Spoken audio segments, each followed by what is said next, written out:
You are watching Political Roundtable with UB. Like, subscribe, and leave your thoughts in the comments.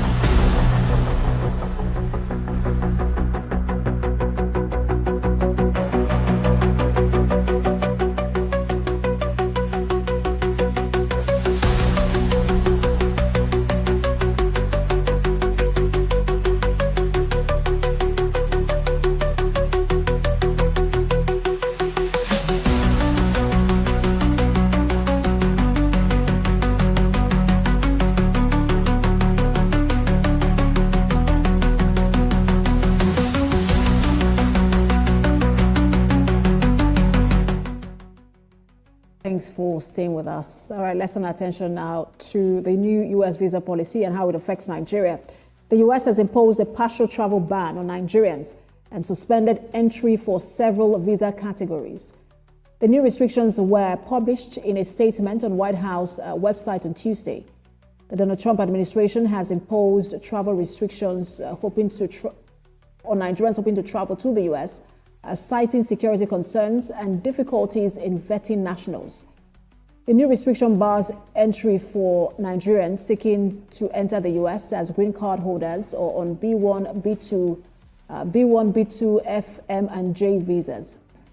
This means Nigerians who hold visas for business, tourism, combined business and tourism, academic studies, vocational or non-academic studies, and exchange programs are now barred from entering the United States under the new restrictions.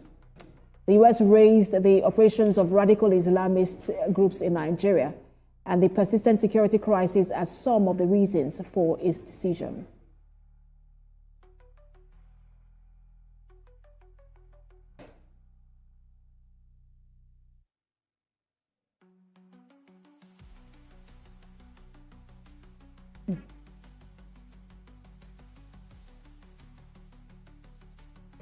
All right, let's bring in immigration attorney. He is Andrew Thomas. He joins me from the U.S., Massachusetts, to be specific.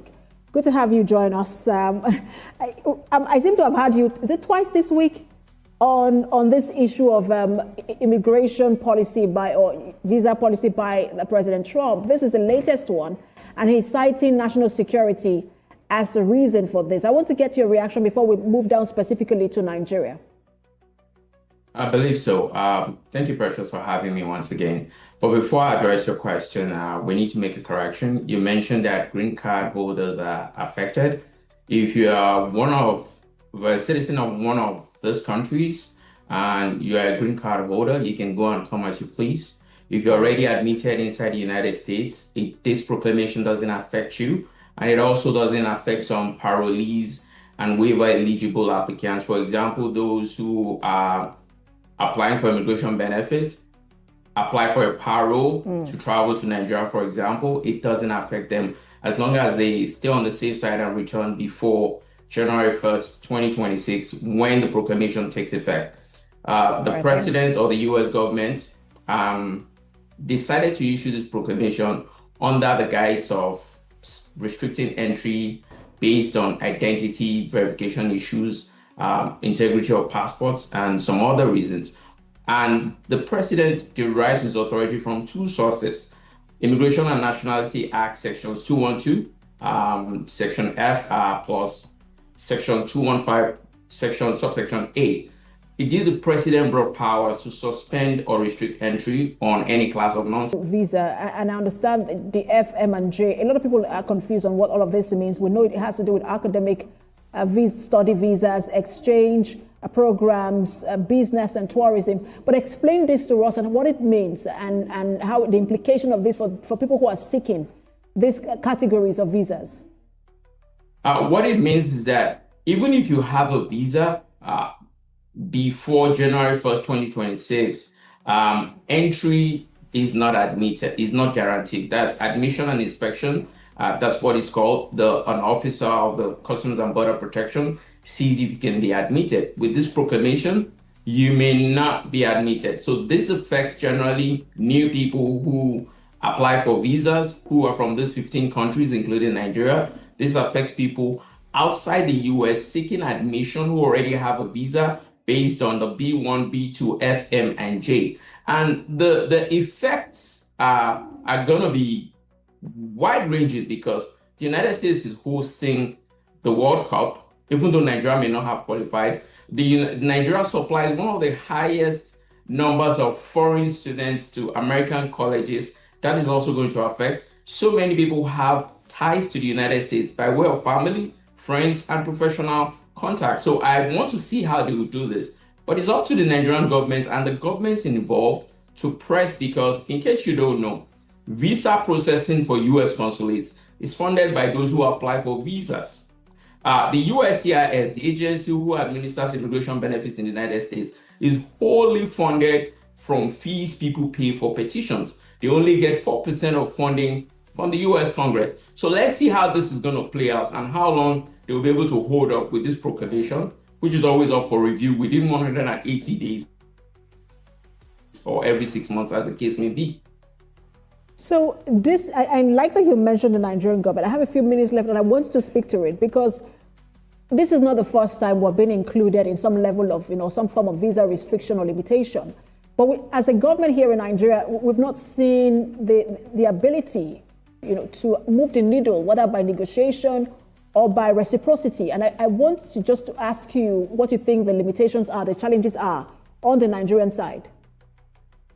Well, I wouldn't speak to the challenges of the Nigerian government because I don't work for them. But I think what they can do is leverage certain optics that favor the Nigerian government because this is about governments and systems, and citizens or people who want to travel back and forth are the ones who are directly bearing the brunt.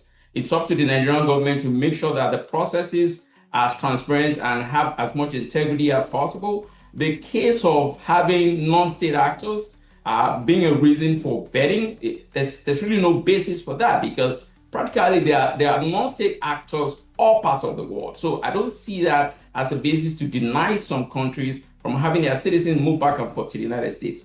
It's up to the Nigerian government to make the systems more transparent, share more data, and press for the inclusion of Nigerians in decision making when it affects Nigerians because Nigerians contribute a lot to the American economy, and that's a leverage for the government to speak to. But on my part as an attorney, I believe this proclamation can be challenged on any grounds, even though the president has legal authority to declare it.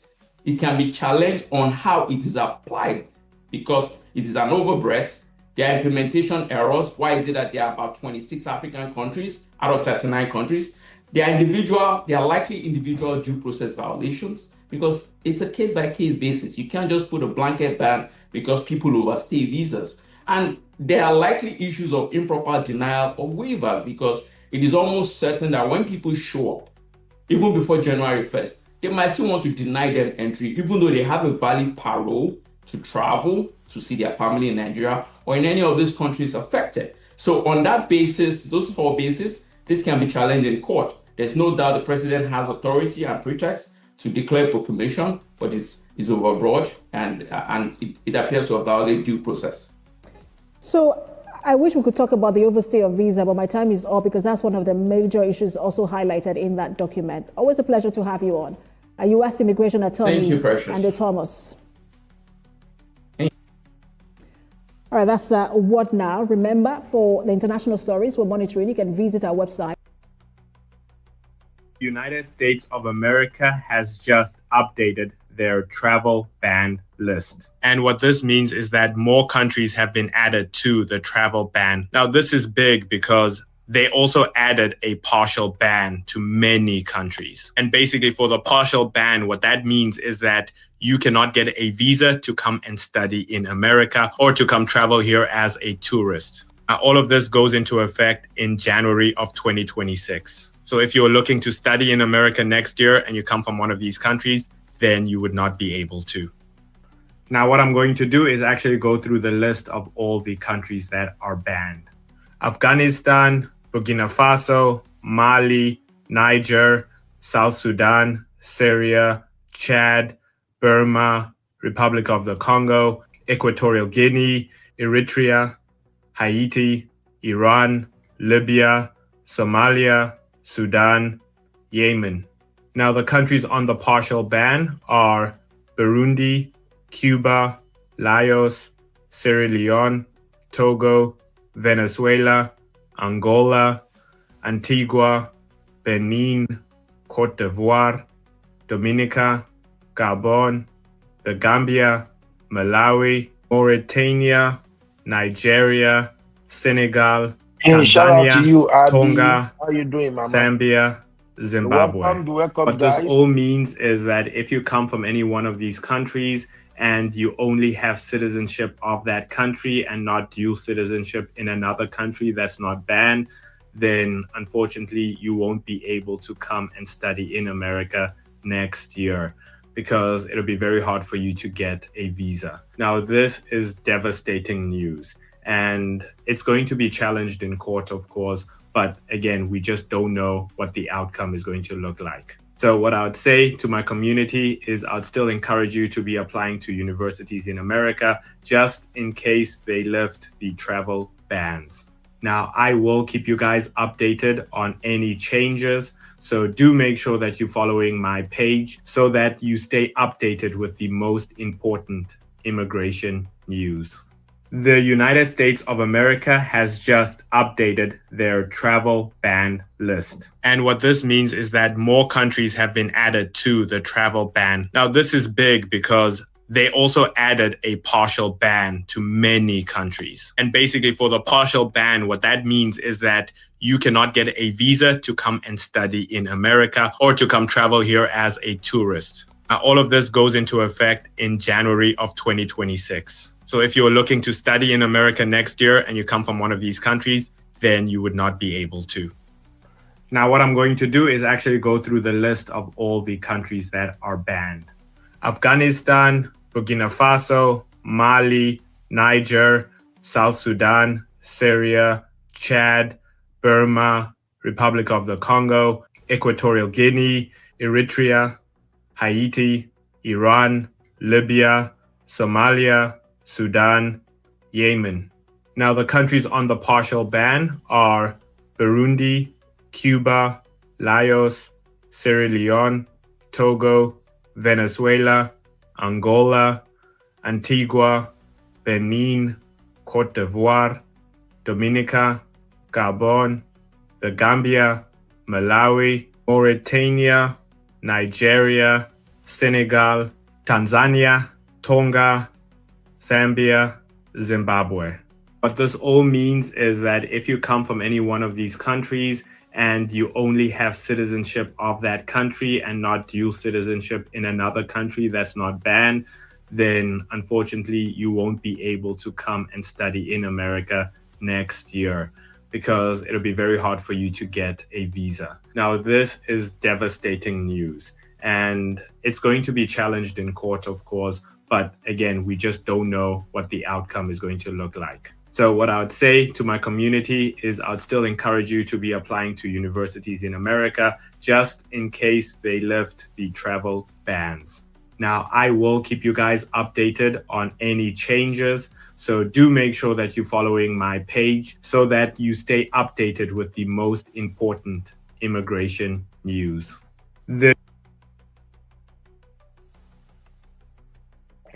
All right, guys, you're welcome to Political Roundtable with UB. Please, can you help me check if you can hear me? Please drop a 1 in the chat if you can hear me. Please, anybody? Drop a 1 in the chat if you can hear me. So, I quickly want to give just some advice when it comes to this travel ban. And unfortunately, Nigeria has finally made it to the travel ban. If you ask me, I will say this.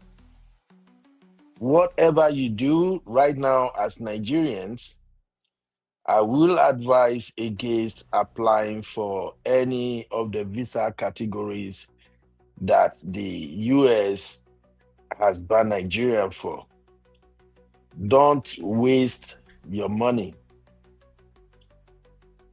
Honestly speaking, that would be my sincere advice. This is not the time for you to apply for any of the visa categories that President Trump administration has placed a restriction on. I know we Nigerians, we are emotional. Some people gonna say this is wickedness. Why would he do this? And all sort of controversy will be out there. But I got to be honest with you, President Trump, don't play. Okay? President Trump, don't play. And if you ask me, is it okay for President Trump to include Nigeria on this list? My honest opinion would be yes. If you consider the insecurity situation in the country, coupled with what is happening all around the world right now, almost anyone who is the president of the United States will take the same step. Remember, I've said it here over and over again, that America don't play with the lives of their citizens. And if you also remember, President Trump, on the two occasions when he ran for the presidency, immigration was at the top of his agenda. And he has said on multiple occasions that he's not going to tolerate unlawful migration to United States. So in all honesty, I think President Trump is just fulfilling his campaign promises. But ever since, sorry, I'm just confirming my audio. Ever since President Trump has designated Nigeria as a country of particular interest, I've always expected that one day he's going to shut the door on Nigerians planning to come over to the United States. And again, I think the president is within his right to do so. During our show yesterday, I emphasized the need for the Tinubu administration to be proactive, especially when it comes to the security of lives and property. And 2 weeks ago, a delegation of American diplomats visited Nigeria to have first-hand data collection process where they can actually confirm if there was Christian genocide in Nigeria or not.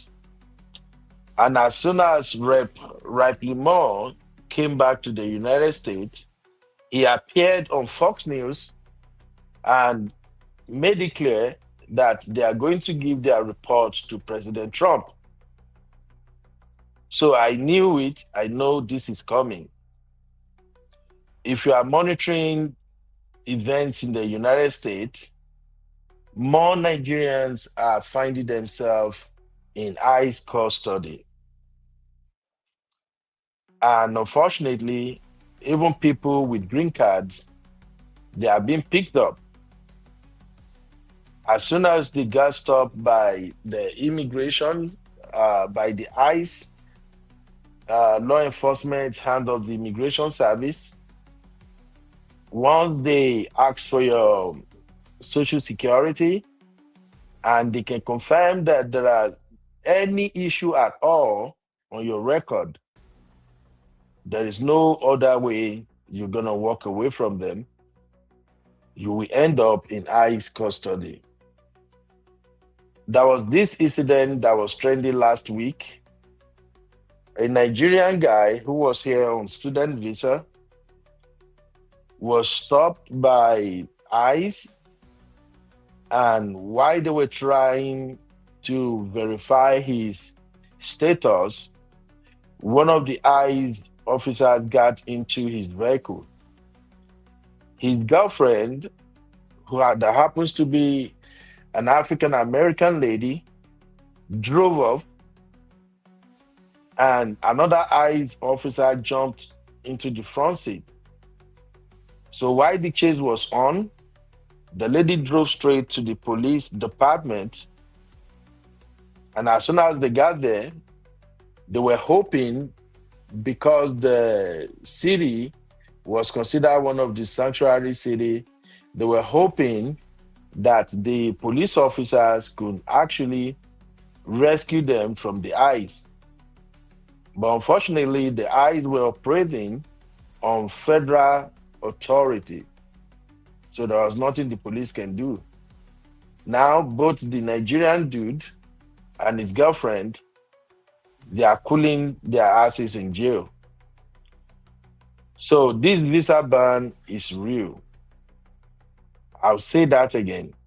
This visa ban is real. And as you've heard from the video I played so far, this is gonna take effect from January 1st, 2026. So if you have anyone who's planning to come over to the United States for study or maybe business visit, B1, B2 visa and the like, I will advise such person to stop. Your visa approval is not guaranteed.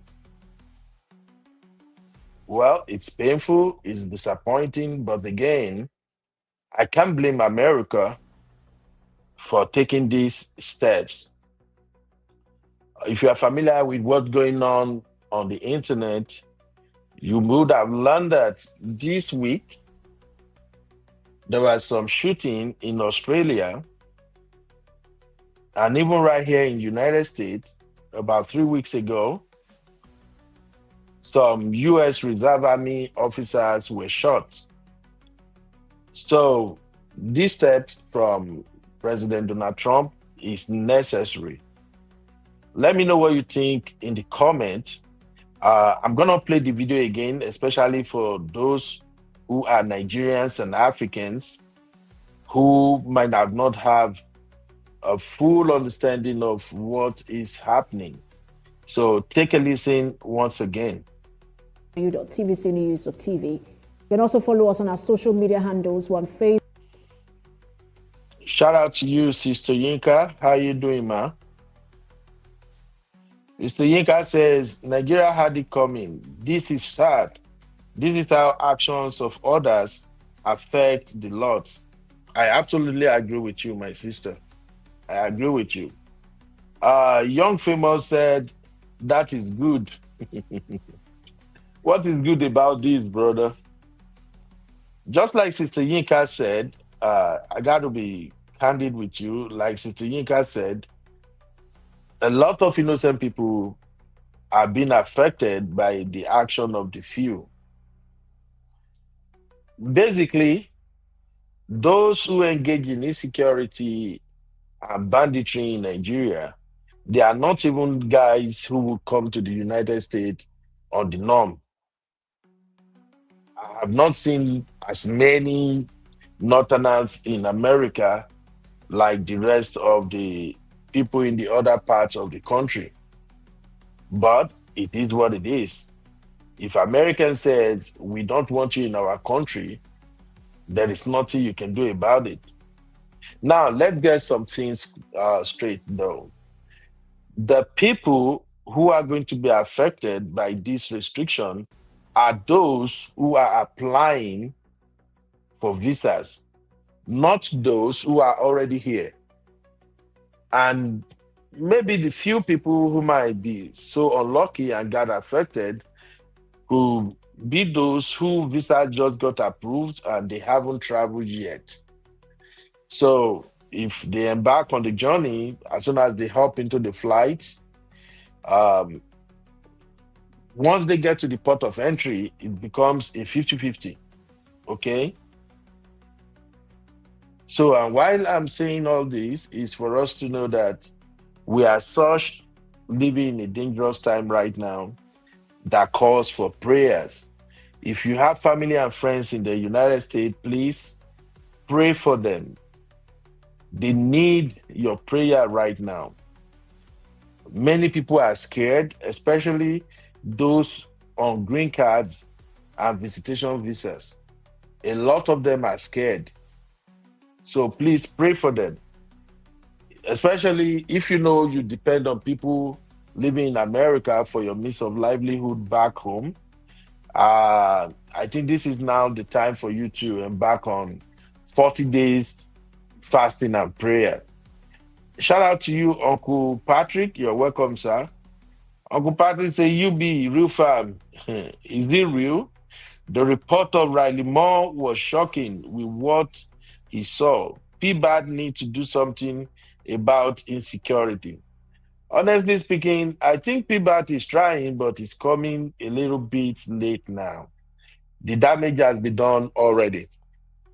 When Riley Moore went to Nigeria, he visited Benue State and he saw the IDP camps with over 600,000 people living in the camps.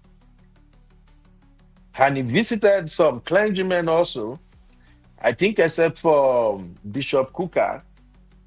All other clergymen he visited, they gave him a first-hand report of how these insecurity situations are taking place in Nigeria. So for me, I'm not surprised at all that President Trump is coming up with this travel restriction. And if you also remember, I think last month during one of our episodes on PRT, I was advising some people that if you truly don't have anything seriously that you have to go and do in Nigeria, especially if you are on visiting visa, student visa, and the like, please don't go. Some people heeded the advice, while some ignore it. At least I know a couple of guys who actually canceled their travel plan because of all these ICE operations that were ongoing. Well, we can't really do much than to pray for everyone. I want you to take a listen to this report once again, especially if you are interested in what is going on as far as immigration services are concerned in the United States. Take a listen. The US has imposed a partial travel ban on Nigerians and suspended entry for several visa categories. The new restrictions were published in a statement on White House website on Tuesday. The Donald Trump administration has imposed travel restrictions on Nigerians hoping to travel to the U.S., citing security concerns and difficulties in vetting nationals. The new restriction bars entry for Nigerians seeking to enter the U.S. as green card holders or on B1, B2, F, M, and J visas. This means Nigerians who hold visas for business, tourism, combined business and tourism, academic studies, vocational or non-academic studies, and exchange programs are now barred from entering the United States under the new restrictions. The U.S. raised the operations of radical Islamist groups in Nigeria and the persistent security crisis as some of the reasons for its decision.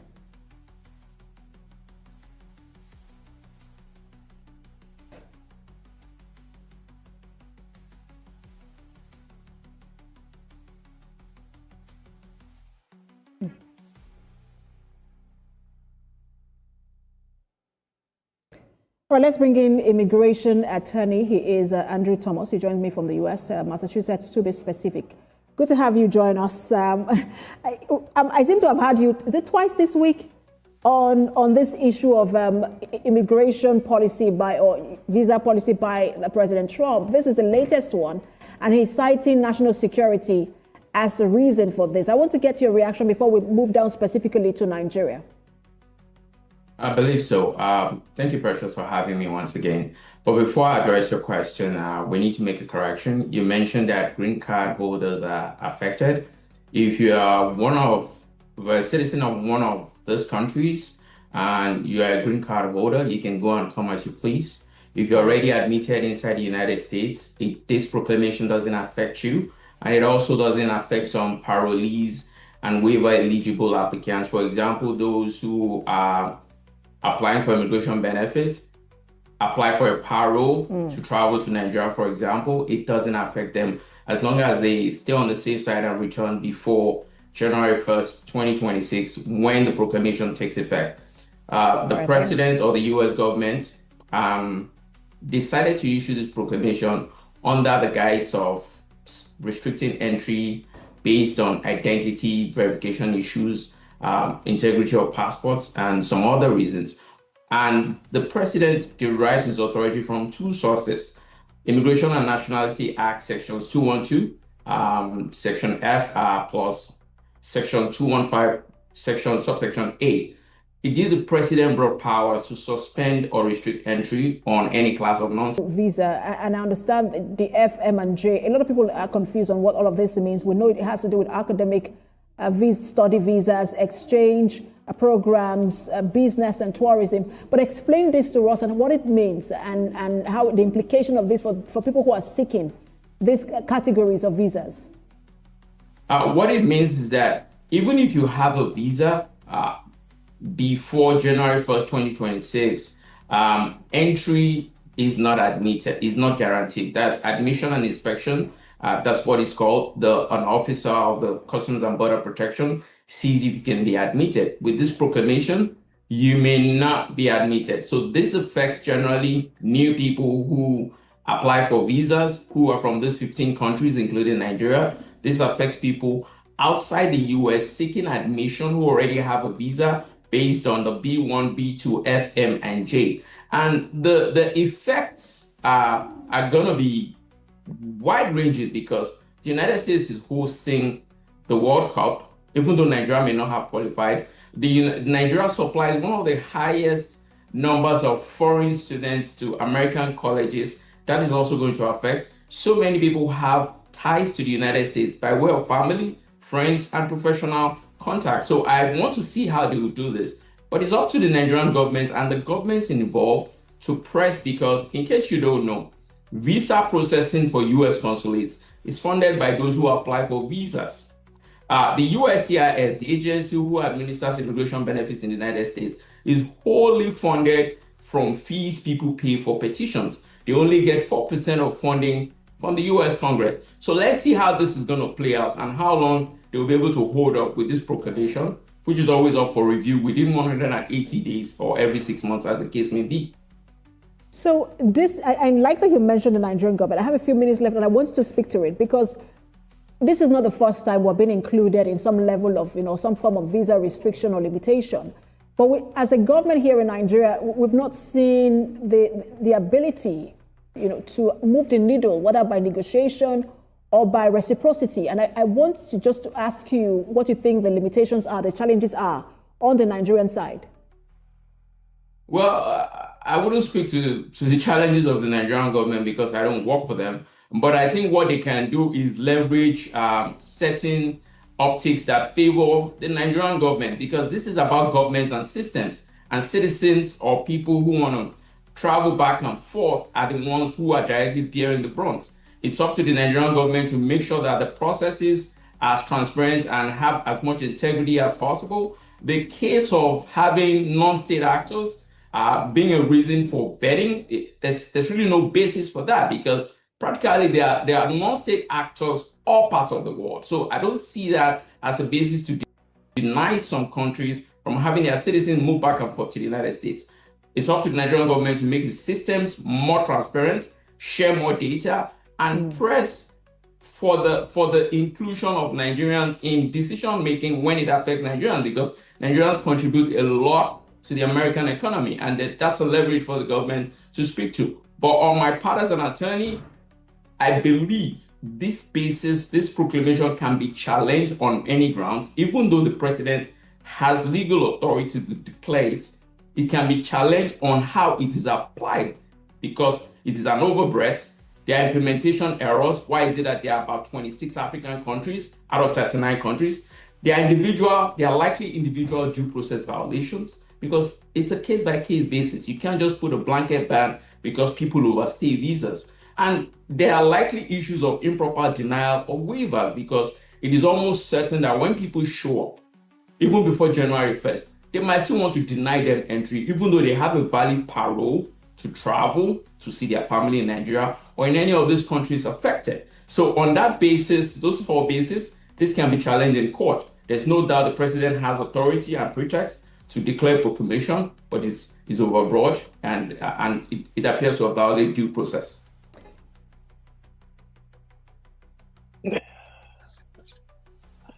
All right. If I have to be honest with you guys, I would say this lawyer actually has a good point. And if we're looking at it from legal perspective, yes, you can challenge the decision. But if I have to be candid with you, with what I know and what usually happen when America make these proclamations, I would tell you straight off, do not waste your money challenging anything, except if you are already here and you are in ICE custody. Well, you have no option than to seek legal counsel. But if you are thinking, I'm still going to go ahead and apply for all these categories of visas, and if I got denied, I'm going to take them to court. I'm going to make sure I fight this out. My brother, my sister, you are going to waste your money. And I don't think it is worth it. Right now, I have with me Uncle Dio. Uncle Dio, how are you doing today, sir? I'm fine, Uncle Beno. Good evening, Real Farm. Good evening, Uncle Beno. How's everybody? I hope you're all doing good. Are doing great today. Thank you for Yeah, we having me, thank sir. God. We thank God we're doing great. I woke up today to this news and I'm like, all right, I think this one is priority. Maybe we should discuss this before thinking of any other thing. So, Uncle Dio, as somebody in Nigeria who hopefully you have children who might be planning to come over to United States for study or maybe for visiting, even you yourself, what are your thoughts about this visa ban? I think it's a mixed feeling for me. I'm having mixed feeling because it's like while the guilty is being punished, the righteous to be partaking the punishment.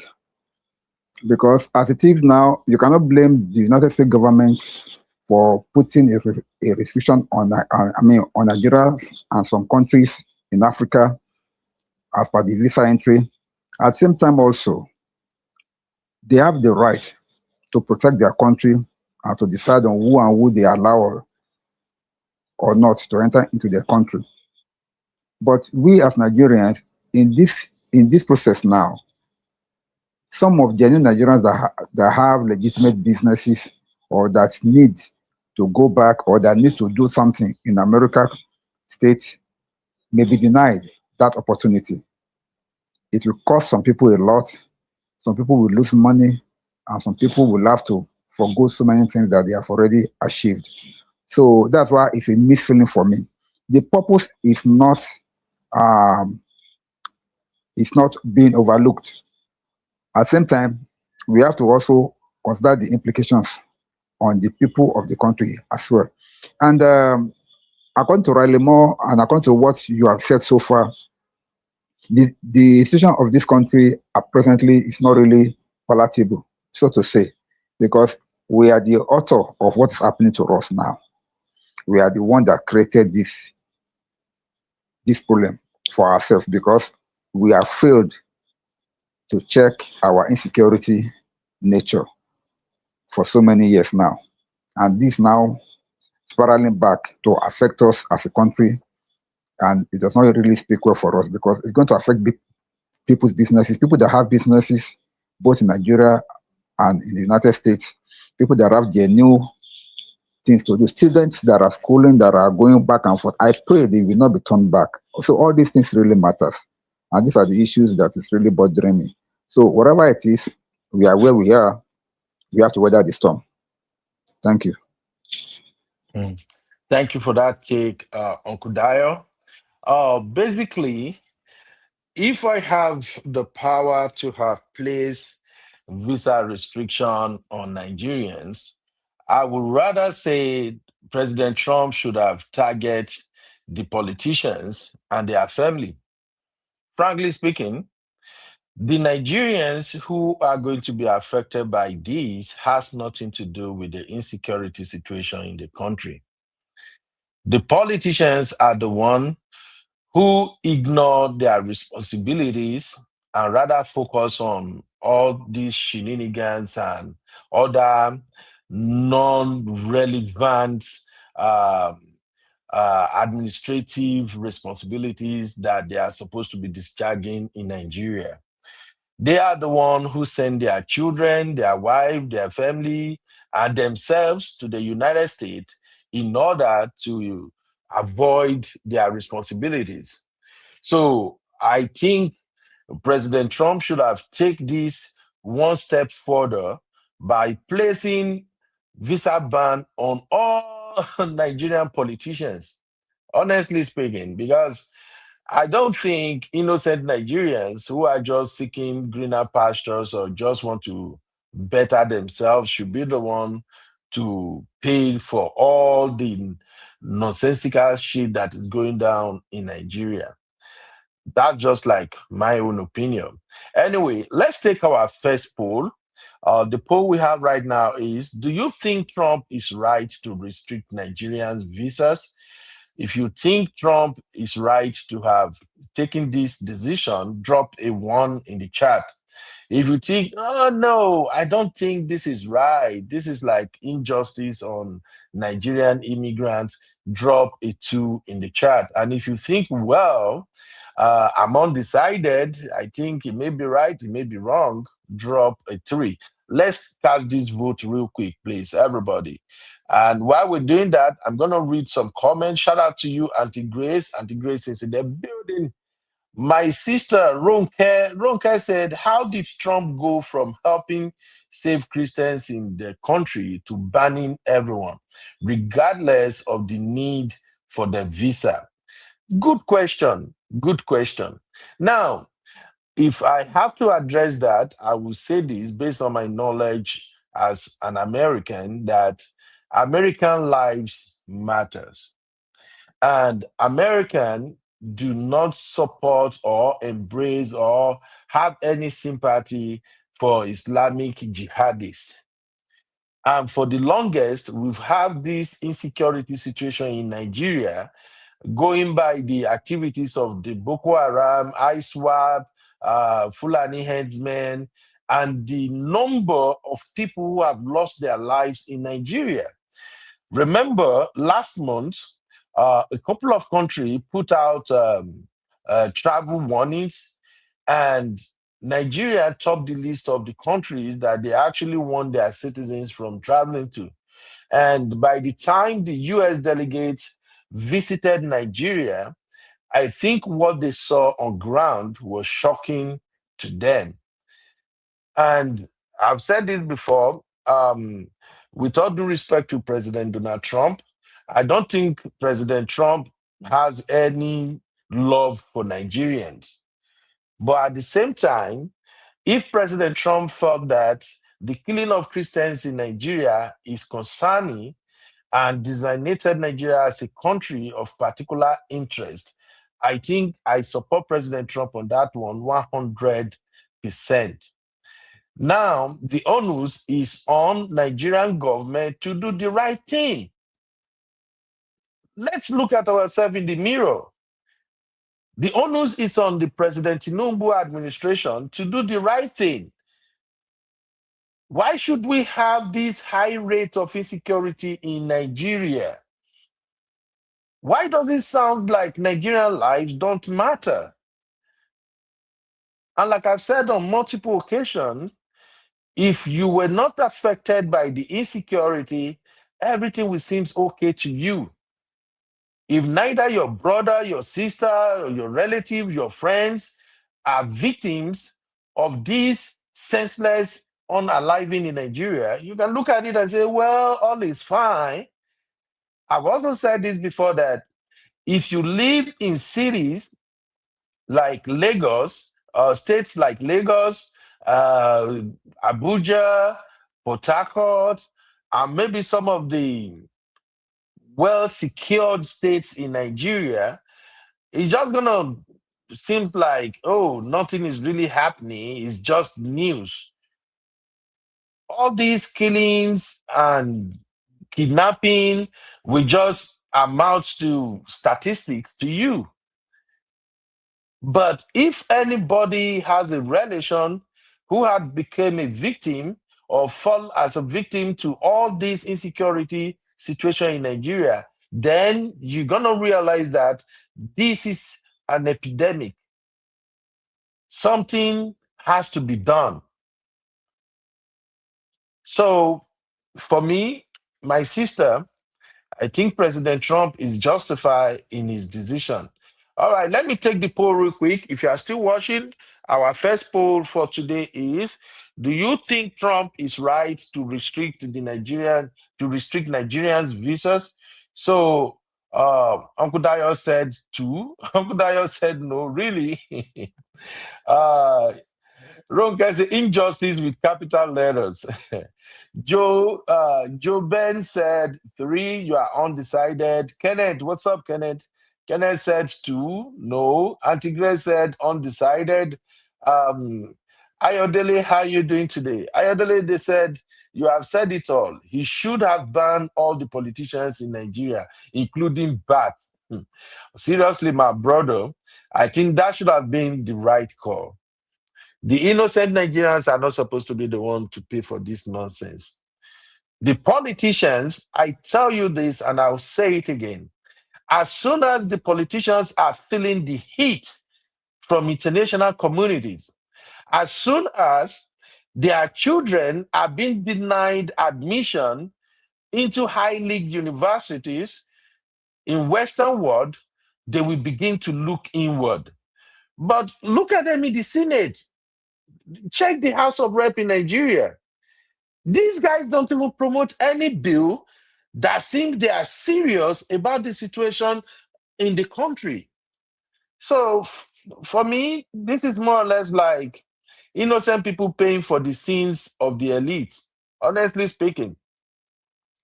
Right now, there is this battle ongoing between Dangote, one dude who is heading NMP, whatever, I don't even know. They have all these crazy commissions or whatever directory they set up in Nigeria just to steal money. Dangote was His name is Farouk. His name is Farouk. Yes, thank you, sir. Dangote was going after that dude, and it was shocking when Dangote revealed that this dude has spent $5 million educating his children in the Western world. Come on, people. And Dangote told him, if you dare me, I'm going to petition the schools to publish what you are paid. These are the issues. Somebody who got his family, his children, living in United Kingdom, America, Canada, France, Germany, Italy. Do you think they care about what's happening to innocent, poor Nigerians? No, they don't. So, my brother Ayodele, I'm with you on this one 100% too.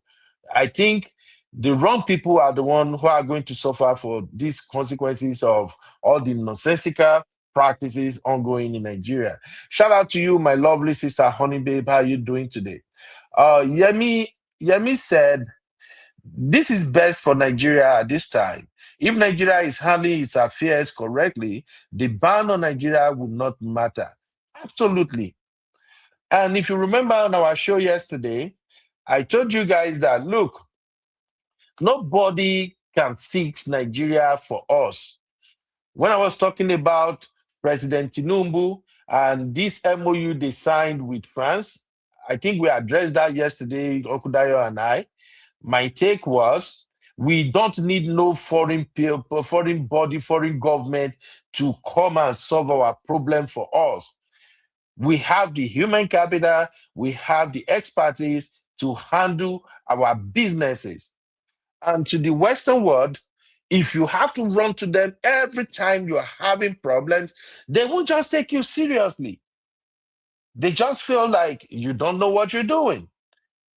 And President Trump has always looked at Nigeria like, oh, this country, they are a mess with the resources, both natural and human resources that we got with our population. Right now, I think they put our population at, is it 230 million or 260 million or something now? And yet, we can't manage our own affairs. Everybody was just doing whatever they wanted. Politicians get themselves selected. They got into office. They do nothing but to steal money. All the governors, they are collecting security funds every freaking month. And yet, innocent Nigerians are losing their lives. So if you ask me, I would say, well, this ban is a kind of wake-up call, you know? That's just what I would say. Ronke said, Nigerians' life obviously don't matter to our government. People like Trump are now weaponizing our misfortune. How is this ban helping us? Uncle Dayo, do you want to address this one? How do you think the ban is helping Nigeria at this time? Exactly my point, sir. I don't think this ban is helping Nigeria in any way, and I'll tell you why. Number one, Okay. if the ban has been targeted at the politicians, if the ban has been targeted at government officials, if it has been targeted at the people that are in charge of the government of this country, then I can bet you it will get and yield a positive result and a positive outcome. But the way it is now, these people, they have the money to do and undo. For instance, Absolutely. when you put a general ban like that, they can always pay their way sometimes out of these things. Allegedly, they can pay their way out of it. Then some of them they have all this kind of they have their documents. I mean, all these politicians, all these people, they have their papers, they have everything, which still may stand as an advantage for them to enter any country of their choice that they want. But if it's a targeted ban on politicians and government officials, they know even with their papers they cannot go in. It will make them to sit back and address the issue at hand. Like this one now, none of them will do anything. They will not come back and say, "Oh, we are being they will not say because we are being restricted, so let us solve this problem." They will not, because they are not directly affected. Are you getting me now? But if they are directly affected, they know that I cannot go to America again, and they have vested interest there, or maybe they have saved up some money there, or maybe they have some businesses there. Then they will come back home. That's when you see them calling themselves, we have to do something about this matter. But the way Amana it is now, only the poor will suffer for it. They will still believe that they can get away with it because with money, you can get away with almost anything. So to me, it's not going to be effective like that. America meant well by putting the ban, thinking that at least if they put ban on them, maybe the government will be serious. But we've known over time that Nigerians, particularly our government, the way we think sometimes is just so amazing. For lack of good words. So that's what I'm going to say. So to me, it is not going to be effective. I'm sorry. Yeah, thank you, sir. Uncle Dayo say it's not going to be effective because the politicians, they can buy their way out of anything. Uncle Patrick said that, yes, President Trump is right to have restricted Nigerians. My sister Honey Babe is in the building. I'll come to you shortly, Honey Babe. I just want to read some comment. Shile said, there is no innocent Nigerians. Even your politicians are Nigerians. Absolutely, I agree with you. Desmond, what's up, brother? Desmond said, it's the responsibility of the citizens, not the politicians or the elite. Okay, now I don't get that, Desmond. Do you want to expatiate on what you mean by it is the responsibility of the citizen? Are you saying the citizens are the one who are supposed to provide security of lives and properties? So please expatiate. My brother Luke said too that he doesn't support this ban. Uncle Patty said the big one is coming to the politicians. Okay, let's see how that goes. Flourish, how are you doing? Flourish said, the rate at which evil is rampant in Nigeria is worrying, and every sane person will want to dissociate with the people of such orientation. The people you are calling innocent are not innocent.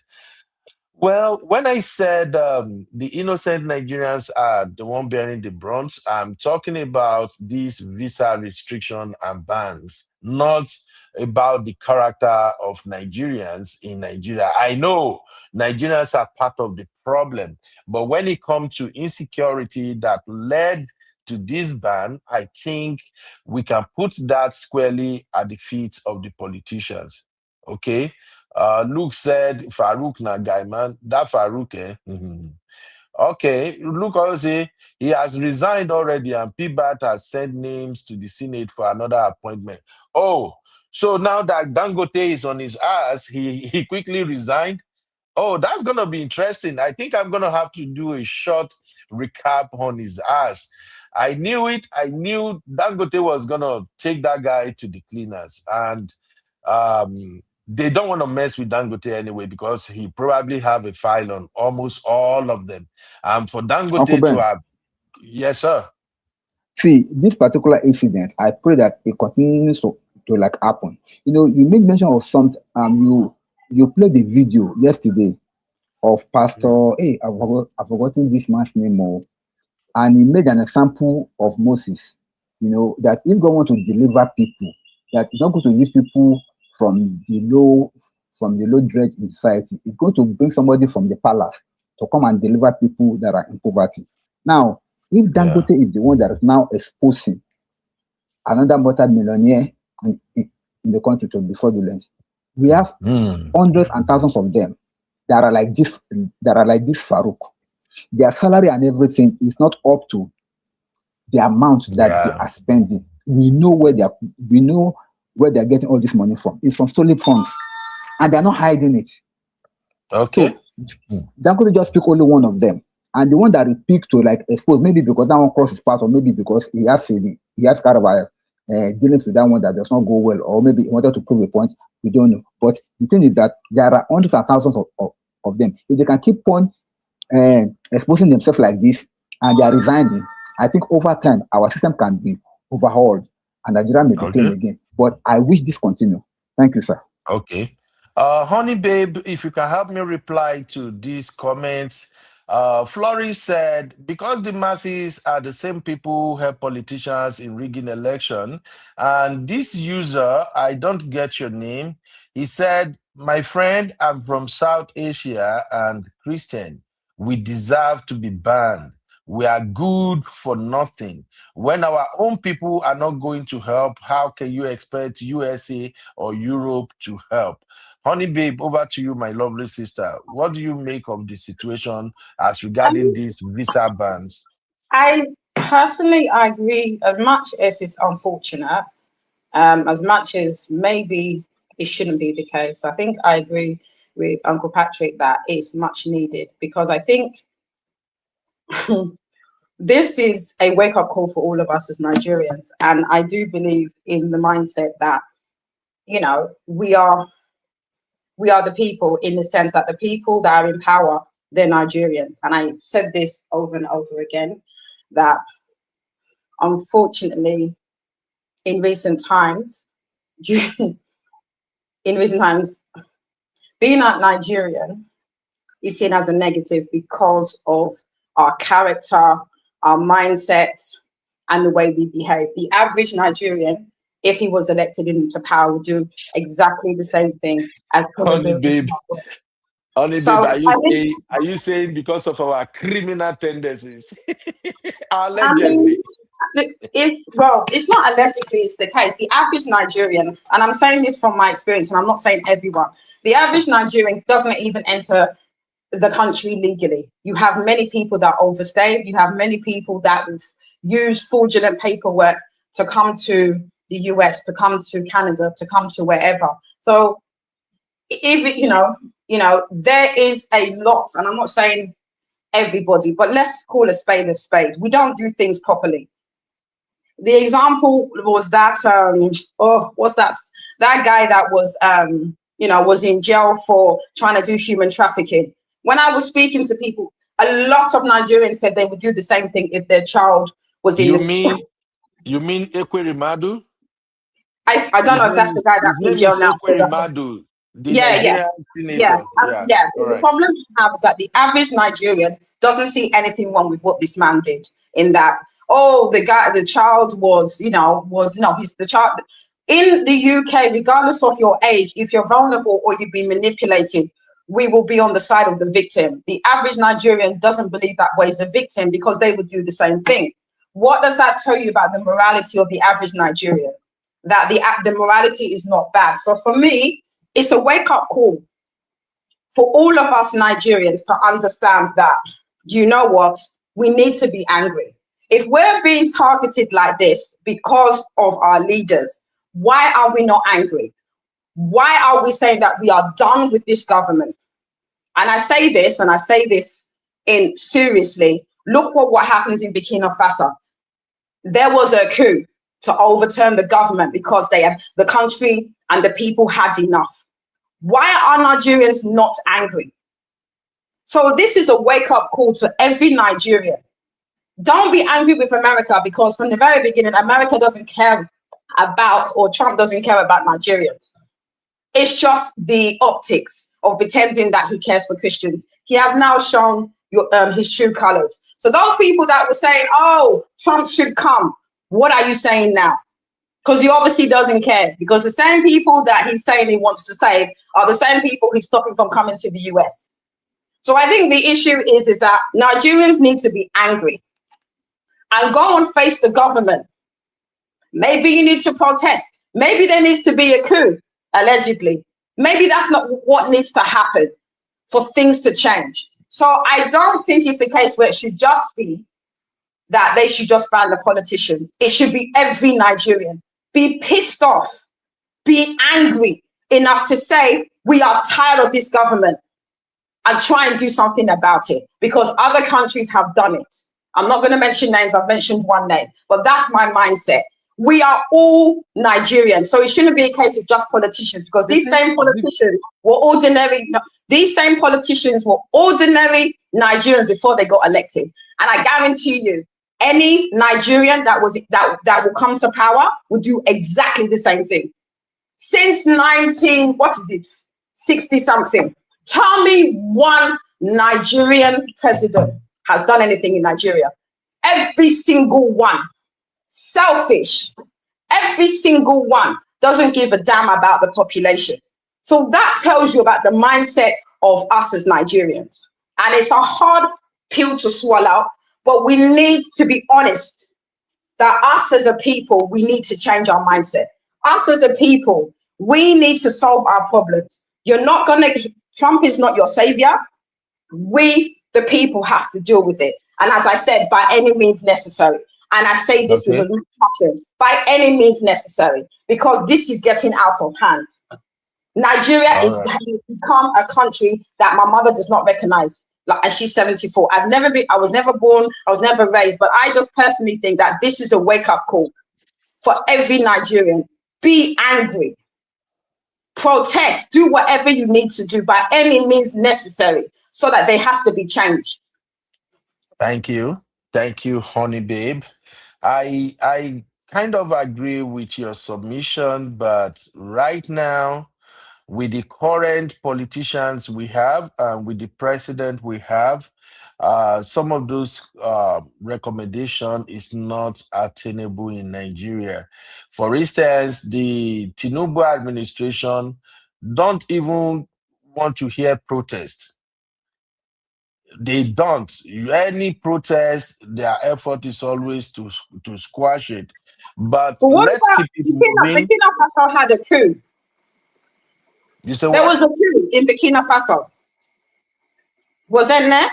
There was a change of regime. Right now, I can't subscribe to that. I'm sorry, unfortunately, we cannot be Nigeria continue to be the Nigeria that it is. Because to me, we have done diplomacy. We are done with talking. There has to be action. Are Nigerians not tired enough?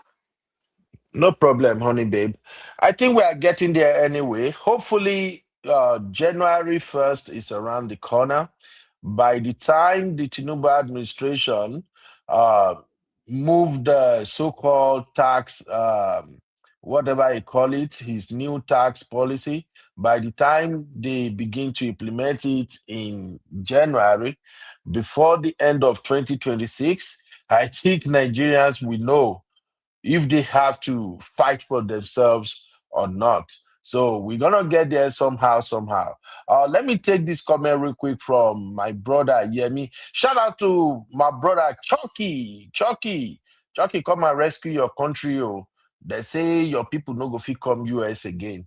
Mr. Yemi said, if the ban extends to other countries, it will be very effective and it will affect all that matters. I mean the politicians. I agree to this, my brother.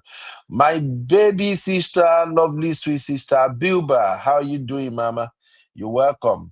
Ayodele Yemi also said, why should Trump care about Nigeria when Nigerians don't care about themselves? History has the records. Why should what Trump say matter? We are still getting it wrong. And you're right. We are still wrong. Go. And Luke said, forget the idea of protest in Nigeria, I beg. The government won't allow protests, and that is so crazy. Desmond said, right now, Ghana is trying hard to help Nigerians, but they are causing havoc in Ghana. Desmond, please, let's not even bring Ghana into this conversation right now, because I also believe that Ghanaians are as corrupt as Nigerians. I'm sorry, my brother. I think it's a disease all over Africa right now. Ronka said Trump and everyone should plan to help and not thwart individuals' effort or leave us with the mess you historically help institutionalize. Yes, that last part, Ronke, I think I concur with you on the last part. Most of the nonsensical practices we got going on in Nigeria was institutionalized by all this Western world. For instance, I can say you can hardly find a Nigerian politician that don't have houses in UK or in America or Canada. You can hardly not find one. They have foreign accounts, shell accounts all over the places. So if these countries have data that shows that money is being moved out of Nigeria, and they are not helping us, discouraging these folks from looting and stealing our money, then how are you guys helping us? You know, it's just a whole bunch of craziness going on.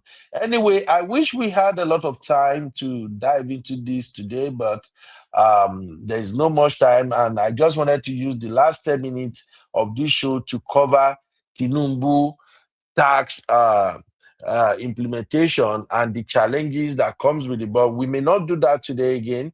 We may have to move that to tomorrow, because I really want people to call in and express themselves about the Tinubu tax. In fact, by tomorrow, we should have our studio phone back again. As soon as I finish this show now, I'm going to go get the SIM for it. So for those who would like to call phone lines, by tomorrow, we will have our lines open and you can call in.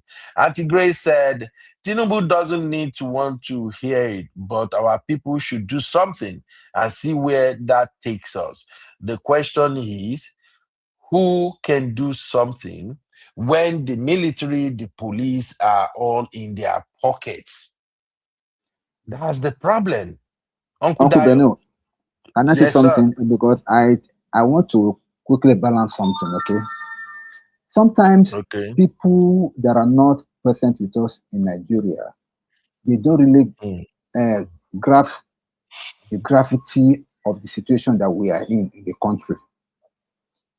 If I myself am in the diaspora, I'll be talking the way Onibebe is talking. I'll be feeling the way everybody in the diaspora is feeling. Because why? It will be like, no, Nigerians are not serious. Nigerians don't want to. They're supposed to be hungry. They're supposed to do this. They're supposed to do that. But what we have to understand is this. There's a saying that says, who will bail the cat? Who will bail the cat? The decision that is happening in this country it does not just happen overnight. It has been institutionalized. They have like taken it to become an institution. For you to rise against an institution like that, it takes nothing but a complete revolution. Now, if you're going to say, because what these people are so much careful about is that they have mastered the act of using divide and rule. Do you know the reason why they weaponized poverty was because so that they can always have their way anytime any voice of dissent is rising up. Poverty is in the land. Everybody knows that. As I'm talking to you, some families are yet to have one meal today. I'm not lying about this. I'm serious about this. Some families are yet to have a meal. Most families are going on only one meal per day. In fact, the average family that are saying maybe they are okay, they are going on 2 meals in a day, maximum. And that is not even many. And when we are talking about meal, we are not talking about quality meals. Having said that, you say they are not angry enough. Every Nigerian is angry. You need to come here to see the faces of the people. You need to come here to feel the frustration and the hurt and the hunger in people's eyes and all. Yet, why can't they protest? Why can't they reject? Why can't they do this? Every effort that they have ever made till date has been thwarted by the same people among them. Because all what the government has to do is to, okay, you want to rise up, right? They will just call 1 or 2 among you, give them money. That's the one that will thwart every effort that you are making. And everybody is like a crab. It's like a crab race.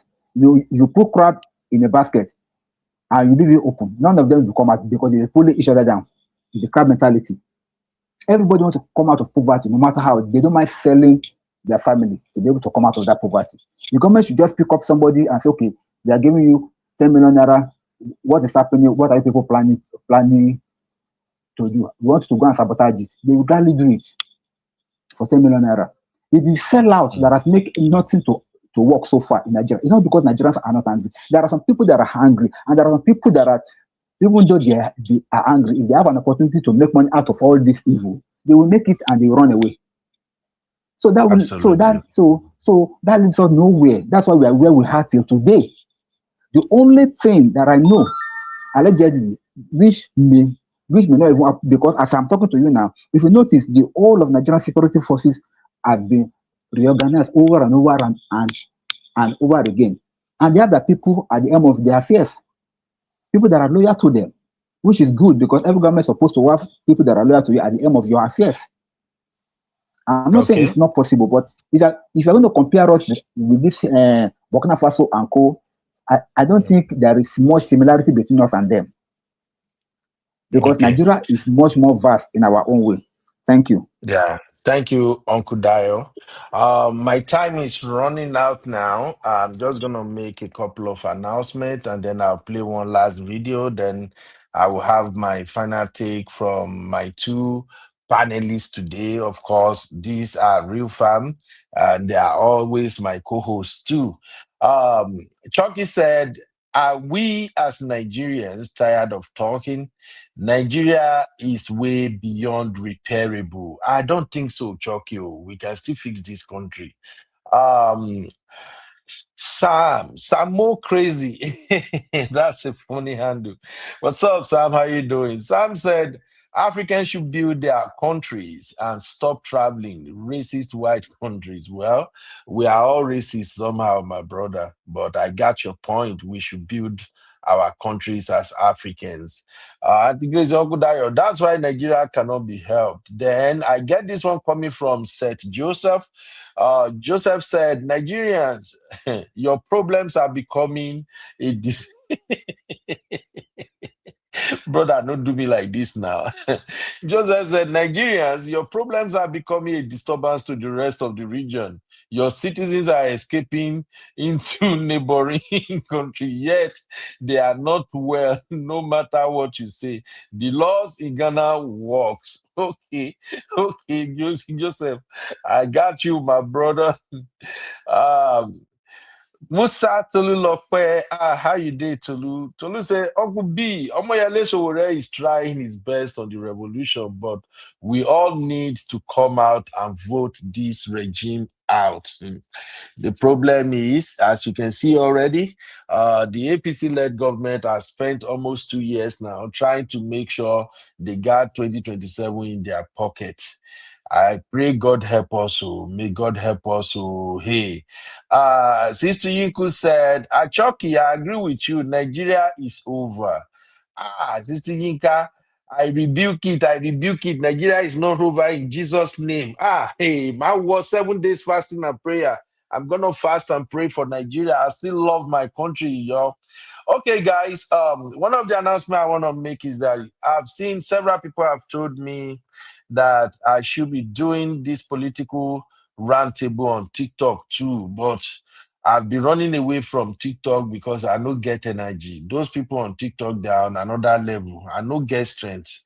That's why I stick my butt right here on YouTube. But because of popular demands, maybe we might begin to do some experiment on TikTok to see how it goes. I'm going to try my possible best to make sure we can stream simultaneously on TikTok and on YouTube. If that is not going to work, then maybe we just have to do like 2 shows. Maybe for now, we can be doing like 2-3 days a week on TikTok, but the main show is still going to be here on YouTube. TikTok people too get wahala. Those young girls, young boys, and those crazy uncles and mamas on TikTok, I can't stand their energy. Make una no vex. But if you want to follow me on TikTok so that you don't get left out, that is my TikTok handle, is Uncle Beno25. I'm still going to discuss this with my real fam. If real fam said, okay, we get TikTok account, we can go, then we can try it. But if real fam say they know they go TikTok, I'm sorry. I'll just sit my butt right here, okay? Like I've always said, this is not just my channel. The channel belongs to many people, and we have so many programs here. So I just go by what our community recommend. But thank you very much for that suggestion again. A lot of people have reached out to me, especially because of call-ins. They usually tell me, Uncle Ben, it's easier to call in on TikTok. You can just bring people up. And I'm like, this my brain go fit carry on. So I will talk to Abby. It be like say Abby sabi TikTok. Either Abby or some of my girls. I know some of them are on TikTok. So if they can teach me how that TikTok shit work, okay, fine. Or maybe if I can get my daughter to show me how it work. But as I did like this, I'm already having bald head.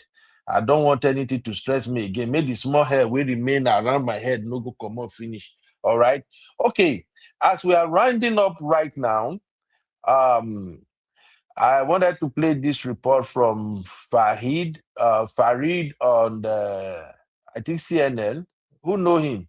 Is one of the eloquent folks I really like on CNN. Yeah. So Farid Zakaria, he dropped his take on this. I just want us to listen to him Late last briefly. month, President Trump expanded his travel ban to 6 more countries effective later this week.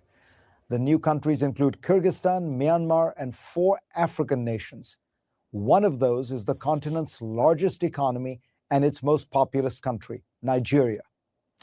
Officials justify the ban on the basis of national security concerns. As the Washington Post reported, they say that each country has gaps in its security protocols surrounding travel that expose the United States to terror threats. But that argument doesn't really make sense. As the Cato Institute found, no one born in Nigeria, Myanmar, Tanzania, or Eritrea, 4 of the countries, have been responsible for a single terror-related death on American soil between 1975 and 2017. And if the administration were really worried about lax security, it would ban all visas from these countries. But it's only targeting permanent immigrant visas, leaving temporary visas from those countries untouched, which suggests that something else is going on here.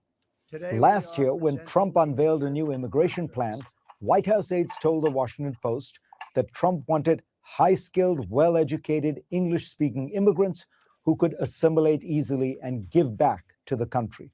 That's an understandable wish list for any world leader. But if that's what Trump wants, he should know that Nigerian immigrants, who make up the largest group of sub-Saharan African immigrants in the United States as of 2017, check all those boxes. Exactly. They are some of the most educated immigrants in America.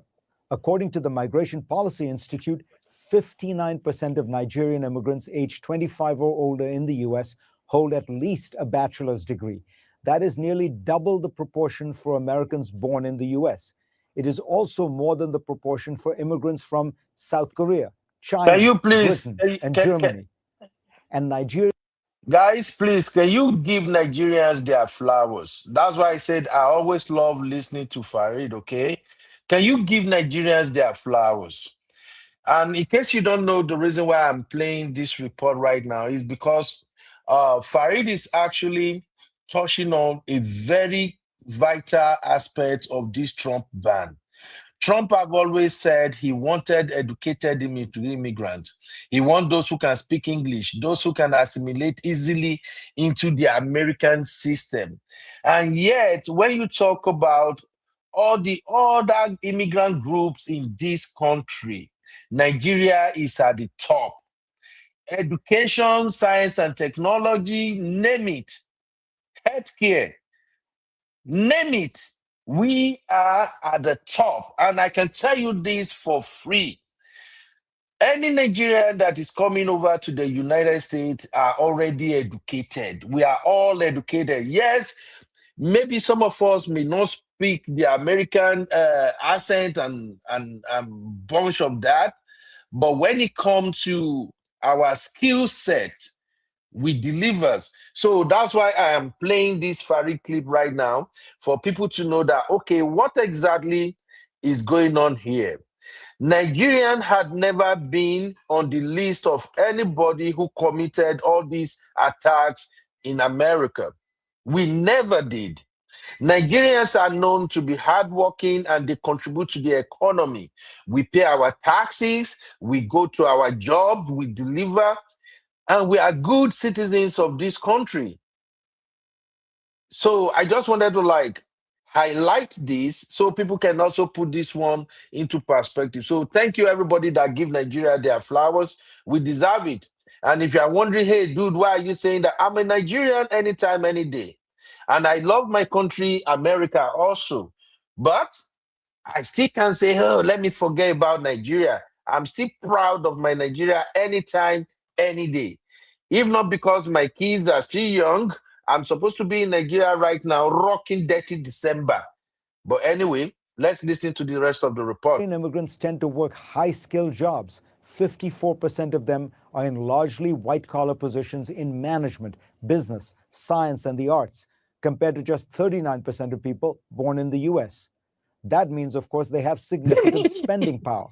According to a new report by the New American Economy Research Fund, in 2018, Nigerian immigrants in the United States made more than $14 billion and paid more than $4 billion in taxes. And the Nigerian diaspora around the world sent back almost $24 billion in remittances in 2018, contributing to a Nigerian economy that is more dynamic than many people, including maybe Trump himself, realize. Nigeria was once thought to be just an oil economy, but today services account for more than 50% of its GDP. Technology is now 10%, according to the Center for Global Development. A growing middle class is increasingly educated and aspirational. Nigeria is America's second largest African trading partner, and the U.S. wants to double existing trade and investment in Africa. As the former ambassador to Nigeria, John Campbell, notes, that goal taken alongside the ban amounts to, quote, policy incoherence, unquote. In terms of politics, however, it has an obvious dark logic. Trump has often made it plain he doesn't like immigrants from poor countries filled with brown and black people. As the New York Times reported in 2017, he complained to aides that Nigerian migrants would never go back to their huts. The next year, the Washington Post first reported that in a meeting with lawmakers, he said he wanted more immigrants from Norway and fewer from Haiti and African nations, or as he famously dubbed them, shithole countries. Throughout the 2016 campaign, Trump described Mexicans as criminals and Muslims as terrorists.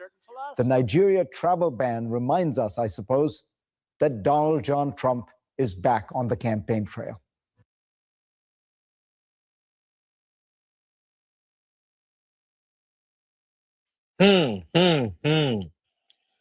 If you understand this report, drop a 1 in the chat. If this report makes sense to you, drop a 1 in the chat. What Farid is trying to point out here is that, just like some people rightly said, that the restriction on Nigeria is not just about insecurity and other troubles we got going on, that there are deeper issues and concerns to why President Trump is restricting Nigerians. I just wanted to play this video so we can also have this perspective that maybe the president just don't like us, because, and I don't blame him, most people don't really like us, and I know that may be coming from a place of jealousy, and it might be coming from a place of Nigerians are too loud. And yes, we are loud and proud. I'm not going to run away from that. And we are achievers. Sometimes our success can even constitute threats to other people. People have asked me questions so many times, and I do believe some Nigerians would have heard this question also, when they will say, "You Nigerians, how do you do it? You guys just succeed. Nigerians can come to a place with nothing, give them 2-3 years, boom, they will be at the top. How do you do it?" So I don't know. Maybe the president also is not comfortable with our achievement. Who knows? But if I have to give my honest and candid opinion, I think beyond education, beyond our achievement and all of that, we are not doing very well at home. The country we left behind, the country we have right now that we call Nigeria, is not run in a way that people can actually respect us on the basis of where we're from. That is going to be my last take. I will have my guests to give their last take in maybe 1 minute, so I can leave now because I have to go.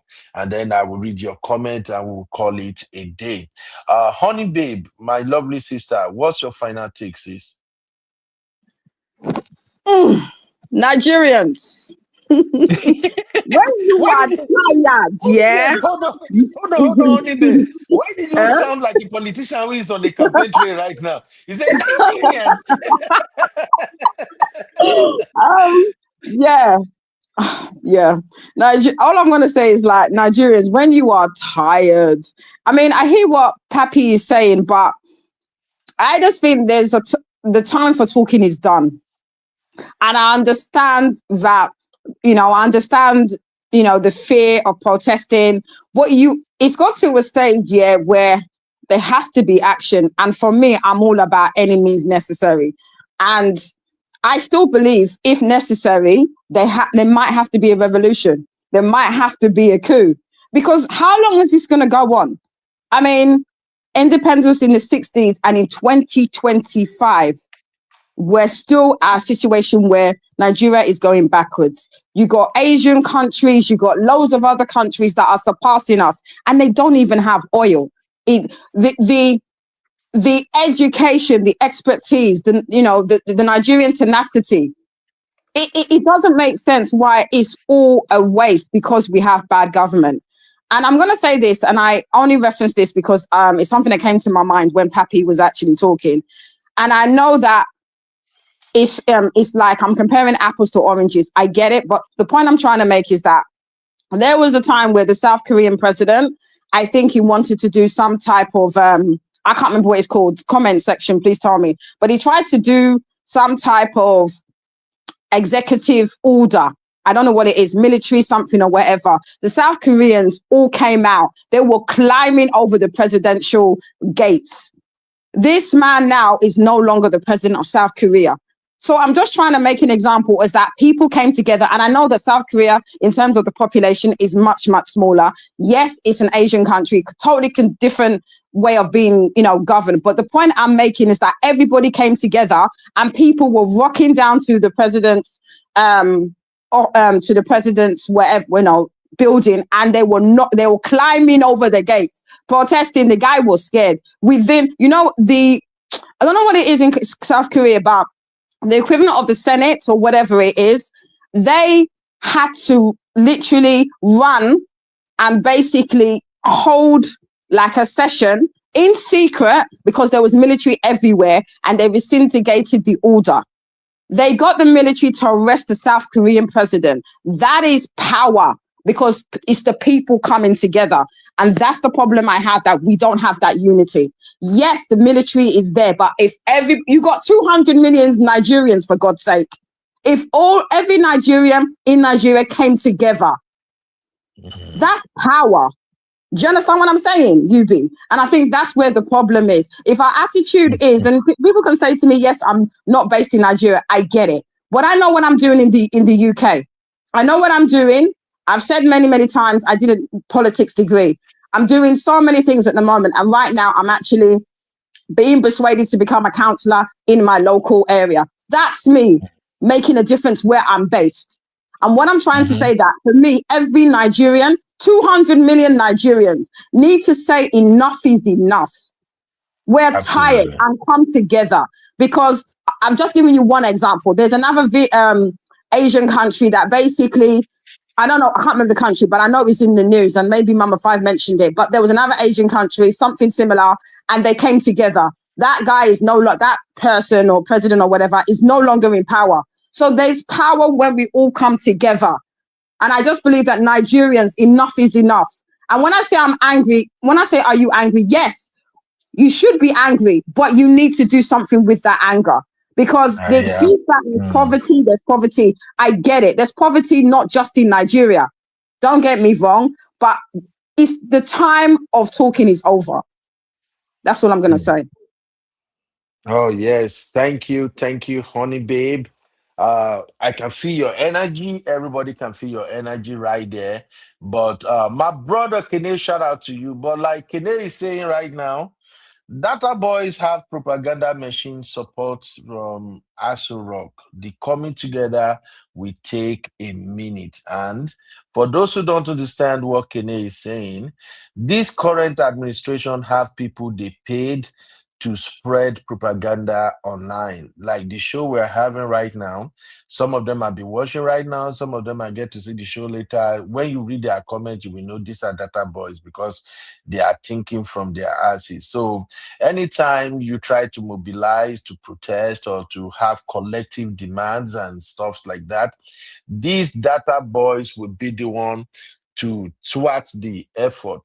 And that is one of the reasons why I really don't fancy President Tinubu's administration.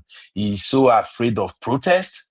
He just don't want to have it. He don't want to hear it and things like that. But well, it is what it is. And that's why I'm happy about the tax situation that is going to happen in Nigeria very soon. Because with that tax, when everybody started paying through their noses, when everybody started crying, with the little money they are making, by the time the government is squeezing them dry, and well, that's a conversation for another day. But thank you, Kenny, for that. I really like that angle right there, because these data boys are the one on X, they are on Facebook, they are everywhere. You will see them, they come and attack you, they will pretend like they have some logical submission, but once you read their submission, you just know that they are talking from their asses. They have nothing to offer. They are even right here on YouTube. You will see so many shows where they dominate the show, the way they talk. You can just tell that, man, these folks are crumb eaters. So, can they also say Bulgaria government just resigned because of protest in the millions by the people? Yeah, they're not gonna let that happen in Nigeria. So it's crazy. Tax kid, is that Texas kiddo? TX is Texas, so I don't know if that's what it means. Texas Kido said, Uncle B, during Jonathan's regime, Tinubu is always in the forefront of protests. So he knows exactly why he's scared of protests as citizens speaking up. Yes, they spend a lot of money to make sure people don't get to speak up. And the way they do it, is the people who are closer to you, even people who are suffering, they are the one who will come and attack you when you speak. So sometimes some of us, we just decide, say, let's just speak our truth. Who want here, go here. Who no want here, now then sabi.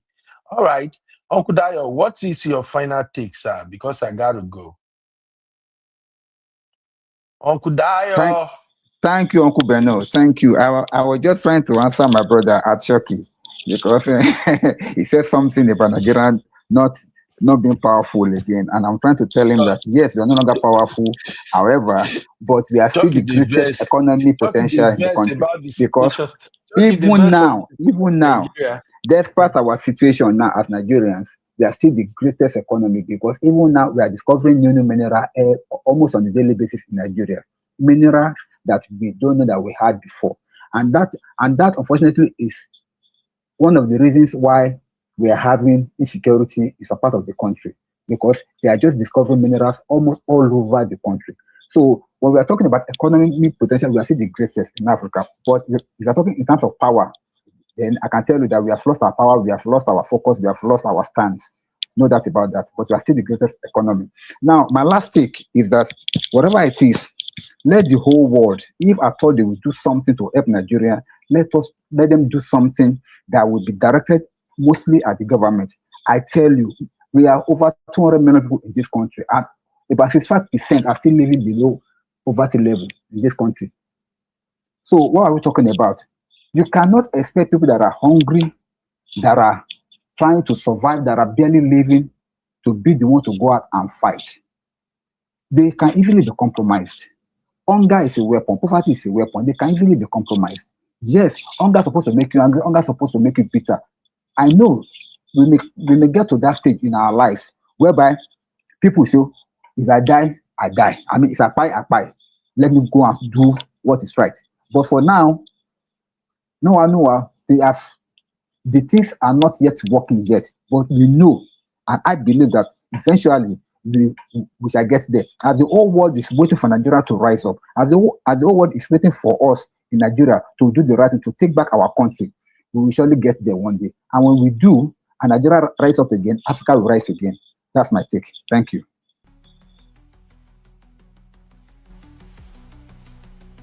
Thank you, Uncle Tayo. Thank you, Honey Babe. I really appreciate the two of you helping me make it make sense today. And a big shout out to everybody in the chat. We're going to be back tomorrow on another political roundtable. Trust me, we will continue to speak, and hopefully we can bring about the most changes we desire. Thank you, Uncle Dayo. I'll chat you later, sir. Take care. All right, my lovely brother, Texas Kid, I really appreciate you, sir. God bless you very much. Texas Kid said, thank you so much for this platform. I was just passing by, but you gained a new subscriber today. Ooh, yay! Make a clap for you, my brother Jare, you sabi. Yeah, guys. Thank you. That means the show is kind of interesting, right? And I think it's also entertaining. Thank you, everybody, for the contribution. I really, really appreciate your take. I would have loved to run like a 2-hour show, but I have to work. These Donald Trump and people, they our neck, and I live in America, so I have to run now. But I really appreciate you. I go live on Political Roundtable 11 a.m. to sometimes 1:30, sometimes 2 p.m. And that is Central Standard Time more. So for those in Nigeria, that should be like around 4 or 5 in the evening.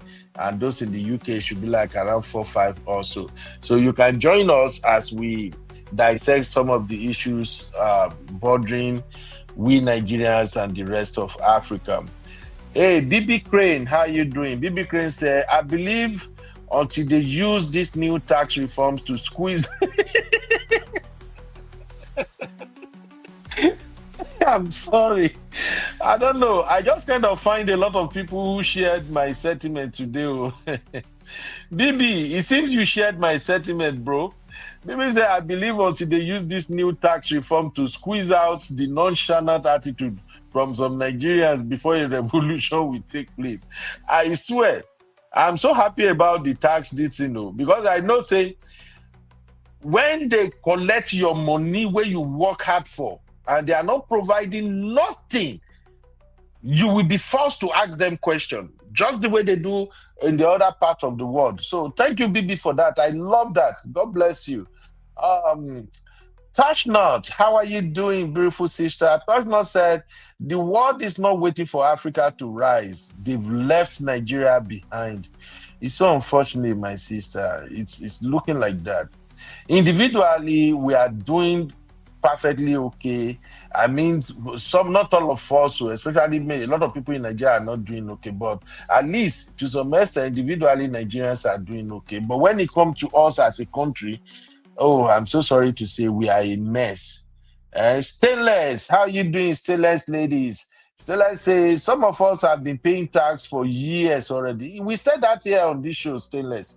I grew up, knew my uncles were paying taxes.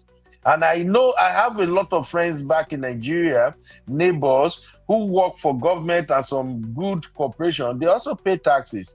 Nothing comes out of all of that, so I know. Still, I say I have been paying tax in Nigeria for over 20 years already. Oh, my God. Oh, sorry, Stainless. Sorry. All right, my people. That's all I can take today. Desmond, I feel you, my brother from Ghana. Desmond, not be every time we do competition. We and our Ghanaian brothers and sisters, we are always competing in everything. Desmond don't talk today now, say Nigeria should come and learn from Ghana. But I love that spirit, my brother. Thank you very much for being here. Desmond said Nigeria economy is falling behind some other African countries, which you should know by now. I know, my brother. We all know. We know they deceive ourselves. Ezekwesili said, we are really in trouble in Tinubu hand. Oh, my sister. May God help us. All right, I'll see you guys in the next one. Thank you to all the real fam. My brother Chucky, thank you, Uncle Patrick, thank you, Bilba, thank you, my Abby, everybody. Abby is coming live shortly. Abby have a fantastic show for us today. I may have to join Abby shortly. You know our baby girl. Abby always bring it 100. All right, I'll see you guys. Bye for now.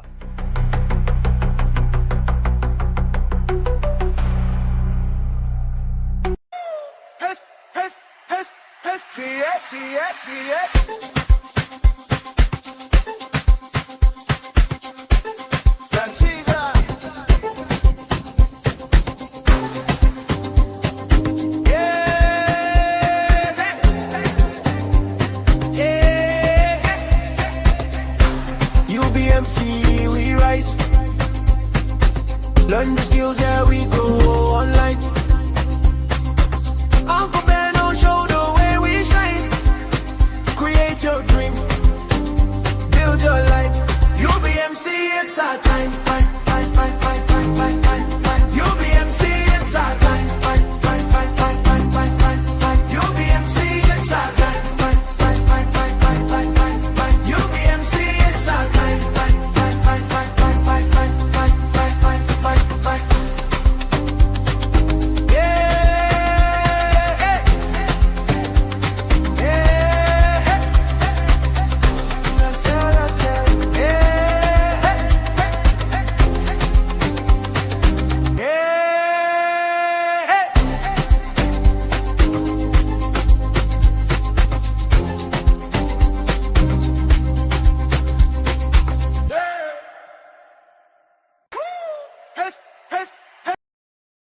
You are watching Political Roundtable with UB.